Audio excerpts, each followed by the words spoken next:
Monsieur le maire, bienvenue dans C'est-à-dire. Alors, Gennevilliers est reconnu pour son fort taux d'accueil des enfants porteurs de handicap dans les centres de loisirs. En comparaison avec d'autres villes, vous avez des chiffres? Non, je ne peux pas comparer avec d'autres villes, mais on peut penser qu'on a plus de personnes qui utilisent nos services municipaux puisqu'ils n'ont peut-être pas assez de moyens pour utiliser des services privés. Ça peut peut-être expliquer le haut niveau d'accueil d'enfants porteurs de handicap. Et puis aussi le caractère populaire, parce que malheureusement, dans les populations populaires, parfois, il y a un peu plus de handicap. Alors, comment est-ce que vous parvenez à maintenir un équilibre entre la demande croissante et la préservation de la qualité d'accueil pour tous les enfants? Alors, ça fait, d'abord, il faut travailler à la formation des équipes, et je remercie d'ailleurs les équipes du secteur périscolaire, et particulièrement les animateurs. Pendant longtemps, il y avait eu un refus d'accueillir des enfants porteurs de handicap, et maintenant, ils sont un peu aux avant-premières loges, et on menait un gros travail, et on a fait un gros travail de formation. Maintenant, il faut qu'on travaille sur les limites que l'on a entre accueillir les enfants dans le cadre de l'inclusivité et la limite avec l'éducation spécialisée ou la structure spécialisée. C'est facile à dire, mais c'est plus difficile à faire. D'abord parce qu'on a des rapports humains et on voit des parents qui souffrent et des enfants aussi, et puis parce que c'est jamais aussi clair. Donc, d'où la nécessité pour nous de créer des commissions. Donc oui, vous avez mis en place une commission inclusion. Oui, parce que moi, Pourquoi et quel objectif? moi je suis pas un spécialiste, je suis pas un médecin, je suis pas éducateur.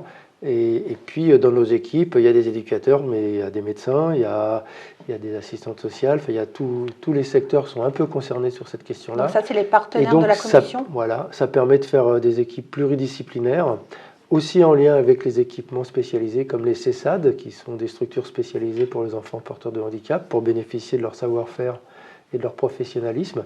Et donc ces structures-là nous permettent d'avoir une vision pluridisciplinaire de l'enfant, parce que pour tout le monde, la question c'est le bien-être de l'enfant.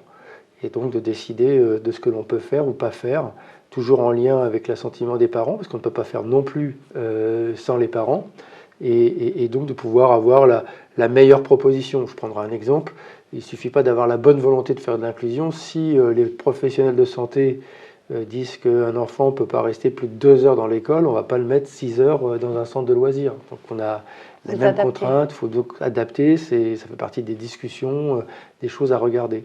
Et comment les parents sont impliqués? Les parents, d'abord, il y aura des parents, les parents sont invités dans la commission, ils n'ont pas le voix décisionnelle, mais ils peuvent y participer. Et puis, on a créé un nouvel outil qui s'appelle le carnet j'ai oublié le nom d'ailleurs. Le livret d'accueil, non? Merci, un livret d'accueil qui permet aux parents de remplir toutes les caractéristiques de leur enfant, les besoins, les difficultés, qui restent entre eux et le directeur de centre. Et cette discussion, c'est entre les parents et le directeur de centre qui a lieu aussi. Les deux doivent beaucoup communiquer. Donc ça fait une collaboration plus efficace. Au directeur de centre de répercuter à ses équipes ce qu'il peut dire ou ne pas dire à ses équipes d'animation, parce qu'il y a le secret médical aussi, donc il faut travailler avec ces aspects-là, en lien aussi avec le corps enseignant. Donc on a beaucoup de collaborations à mener. Alors, une classe pour les enfants porteurs de handicap a été ouverte en septembre à l'école Joliot-Curie. Alors, comment ça se passe? Est-ce que vous avez des retours des parents et des enseignants? Comme je n'ai pas reçu de courrier, comme quoi ça ne va pas, donc je pense que ça va bien. Non, je pense que ça rend service. D'abord, on avait déjà une structure de ce type pour l'école maternelle à Aguado. On a maintenant, enfin, ça devait être l'année dernière, mais on l'a eu cette année, la structure pour l'élémentaire. Donc ça, c'est une bonne chose. Ça concerne les enfants de Gennevilliers, mais aussi un peu plus largement dans le territoire. Et ça répond à un besoin. Donc ça va se poursuivre au collège après? Alors, ça dépend beaucoup de l'éducation nationale, parce que c'est l'éducation nationale qui décide. Nous, on accueille, on est pour, parce qu'on est en retard en France sur l'accueil des enfants en situation de handicap. Je dis enfants, mais c'est vrai aussi pour les jeunes adultes. En gros, sur tout le handicap, on est très en retard. À Gennevilliers, on fait pas mal de travail sur ces 2 mandats pour rattraper cette situation. On a la crèche pour les jeunes enfants autistes, on a l'accueil qui a été amélioré. On n'est jamais au bout de nos efforts, il faut encore qu'on en améliore. Donc c'est un travail sans fin, je dirais.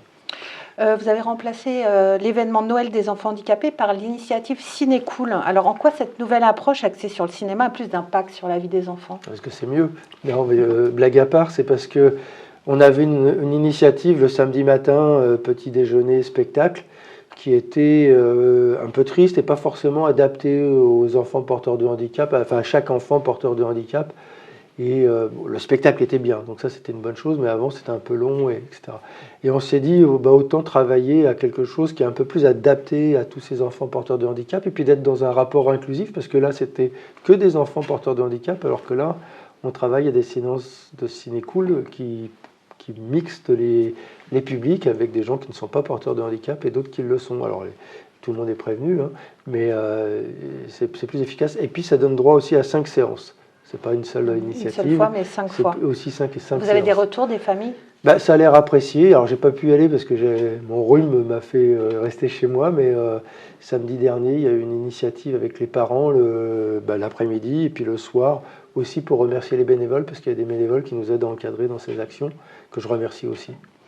Et comment est-ce que la ville compte maintenir un engagement continu de l'inclusion des enfants dans d'autres domaines, par exemple le sport?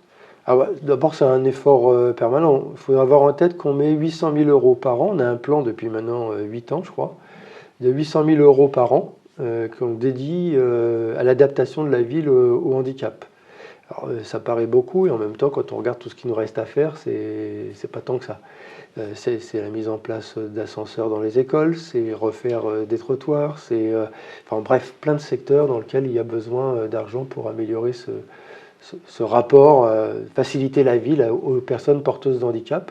C'est important parce qu'on peut, ça m'est arrivé moi de me faire opérer des genoux et on se rend compte que quand on est moins mobile, c'est bien quand la ville est adaptée au handicap que quand elle ne l'est pas. Et là, vous avez un suivi en fait? Et donc on suit ça. Et puis sur le sport, les associations sportives ont un critère, c'est-à-dire s'ils accueillent des enfants pour handicap, ils ont une subvention un peu supérieure. Mohamed Grichy a fait une réunion avec le service des sports et le mouvement sportif sur la question de l'accueil des personnes en situation de handicap et le développement d'activités en direction de ces personnes-là. Puis il y a des clubs qui vraiment ont pris la chose à bras le corps. Hein. Il y a le rugby, le tennis, la GR. Enfin, il y a, bien sûr, je vais en oublier, donc ils vont se vexer. J'espère qu'ils ne vont pas se vexer. Mais en tout cas, il y a pas mal de clubs, de plus en plus de clubs qui prennent cette question-là en compte. Et c'est une bonne chose et je les en remercie. Il y a aussi le tir à l'arc, je crois, qui fait. On arrête là, on se retrouve la semaine prochaine dans C'est-à-dire.